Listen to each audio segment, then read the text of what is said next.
দর্শক এই মুহূর্তে গাজীপুরে আছেন আমাদের সহকর্মী অপূর্ব রায়। আমরা সরাসরি যুক্ত হচ্ছি তার সাথে। অপূর্ব, আপনি নিশ্চয়ই আমাকে শুনতে পাচ্ছেন। অপূর্ব, ঈদ যাত্রায় তো বেড়েছে মহাসড়কগুলোতে গাড়ির চাপ, তো গাজীপুরের মহাসড়কে এই মুহূর্তে গাড়ির চাপ কেমন দেখছেন এবং চাপ বাড়লেও যানজটের কি অবস্থা? বিস্তারিত আপনার কাছে কি আছে, সবশেষ তথ্য আমাদের জানান। ওয়ালটন আবারও মিলিনিয়ার অফারে ওয়ালটন ফ্রিজ কিনে আপনিও হয়ে যেতে পারেন মিলিয়নিয়ার। ধন্যবাদ রোমানা। আমি এখন দাঁড়িয়ে আছি ঢাকা মহাসড়কের চন্দ্র এলাকায়। দুপুরের পর থেকেই কিন্তু এই মহাসড়কে কিন্তু যানবাহনের চাপ যেমনি বেড়েছে তেমনি ঘরমুখী মানুষের চাপ কিন্তু বেড়েছে। আজকে গাজীপুরে কিন্তু শিল্প কারখানার কিন্তু 40 ভাগ শিল্প কারখানা কিন্তু ছুটি ঘোষণা করা হয়েছে। আর আমাকে গাজীপুর শিল্প পুলিশের police super M Zahurul Islam যেটি জানিয়েছেন, এবার ঈদ যাত্রায় গাজীপুর শিল্প অঞ্চলের 3 ধাপে কিন্তু তারা ছুটির ব্যবস্থা করেছে।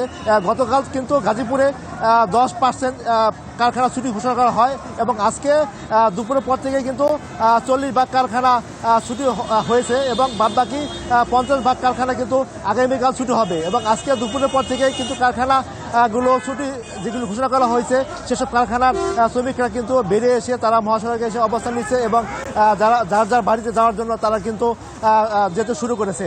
এ কারণেই কিন্তু ঢাকা টাঙ্গাইল এবং ঢাকা ময়মনসিংহ মহাসড়কের কিন্তু দুপুরের পর থেকেই কিন্তু যানবাহন এবং মানুষের চাপ অনেকটাই বেড়ে গেছে। তবে মানুষ যারা ঘরমুখী যারা বাড়ি যাচ্ছেন তারা প্রায় সবাই একটা জিনিস অভিযোগ করেছেন যে প্রায় প্রতিটা গাড়িতে কিন্তু অতিরিক্ত ভাড়া নেওয়া হচ্ছে।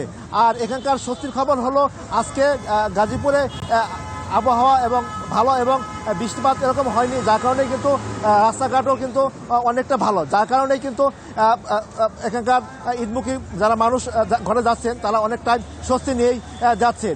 রুমানা, এই ছিল আমার কাছে এখানকার সর্বশেষ তথ্য।